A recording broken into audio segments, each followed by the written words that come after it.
বন্ধুরা, আজকে আমি চলে এসেছিলাম কল্যাণী এমসে। তো কল্যাণী এমসে আমি যখন এসেছিলাম, মানে অনেকটা সকালে গিয়েছিলাম, ভোরবেলার দিকে গিয়েছিলাম। তো ওখানে কাজটা কমপ্লিট করার পরে দুপুরবেলা তো কিছু খেতে হবে, তো সেই মতো এমসের সামনেই একটা ভাতের হোটেলে চলে গেলাম। তো বন্ধুরা, এই যে প্লেটটা তোমরা দেখতে পাচ্ছ, এটা ছিল সবজি ভাত। তো এই পুরো প্লেটটার দাম ছিল 40 টাকা। তো বন্ধুরা দেখো, তোমাদের পুরো প্লেটটা দেখাবো কি কি আছে এখানে। তো এখানে ডাল ছিল, একটা আলুর তরকারি ছিল, লাভ পাঁপড় ছিল, একটা পেঁয়াজ ছিল, একটা লেবু ছিল, কিছু আলু ঝিঙে ভাজা ছিল। তো বন্ধুরা, এই পুরো প্লেটটার দাম 40 টাকা ছিল। তো চলো এবার চেক করব। তো চলো প্লেটের উপর থেকে আস্তে আস্তে সব তরকারিগুলো, বাটিগুলো নামিয়ে নিই। তো দেখতে পাচ্ছেন বন্ধুরা, প্রথমে ডালটা নিয়ে নিলাম। এই ডালটা দিয়ে একটু ভালো করে মেখে নিলাম সাদা ভাতের সাথে।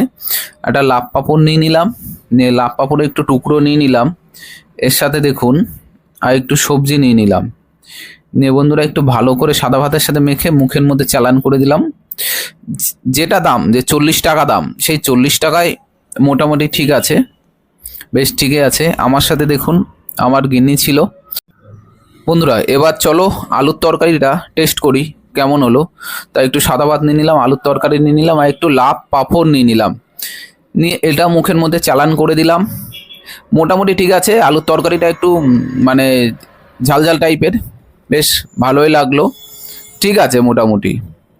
তো বন্ধুরা, এই রকম ভিডিও তোমরা দেখতে পেজটা ফলো করো, লাইক করো, কমেন্ট করো কেমন হলো। দেখুন বন্ধুরা, এর সাথে মাছ নিয়ে নিয়েছিলাম। এই মাছটার দাম ছিল 50 টাকা। মাছটা ছিল কাতলা মাছ, বেশ ভালোই। বন্ধুরা, এই ভিডিওটা যদি ভালো লেগে থাকে তাহলে লাইক করো, কমেন্ট করো, কোথা থেকে দেখছো। আর দেখা হচ্ছে নতুন ভিডিওতে, ততদিন তোমরা ভালো থাকো। চলো দেখা হচ্ছে নতুন আবার একটা ভিডিওতে।